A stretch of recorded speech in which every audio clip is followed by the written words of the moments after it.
আসসালামু আলাইকুম ভিউয়ার্স, কেমন আছেন আপনারা সবাই? আশা করছি সকলেই ভালো আছেন। কাজের উদ্দেশ্যে ঢাকায় আসা হয়েছিল এবং টিকিট না পাওয়ায় কাজ শেষ করার পরেও হাতে অনেক সময় ছিল। তাই ভাবলাম একটু ঘুরে আসা যাক। ঘুরতে যাওয়ার ইচ্ছা অনেক, কিন্তু কোথায় ঘুরতে যাব সেটাই খুঁজে পাচ্ছিলাম না। তাই অনেক চিন্তার পর ফ্রেন্ডরা সহ চিন্তা করলাম যে আহসান মঞ্জিল ঘুরে আসা যায়। এইসব জায়গায় যাওয়ার আগ্রহ সবসময় থাকে, কিন্তু কাজের চাপ এবং সময় স্বল্পতার কারণে যাওয়া হয়ে ওঠে না। তাই আর দেরি না করে ফ্রেন্ডরা মিলে বেরিয়ে পড়লাম আহসান মঞ্জিলের উদ্দেশ্যে। ঢাকায় এসে ঘোরাঘুরি করার একটাই বাধা হচ্ছে যাতায়াতের ভাড়া।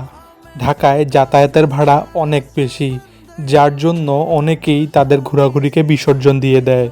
এই ভাবতে ভাবতে রিক্সাওয়ালা মামাকে জিজ্ঞাসা করলাম যে আর কত দূর।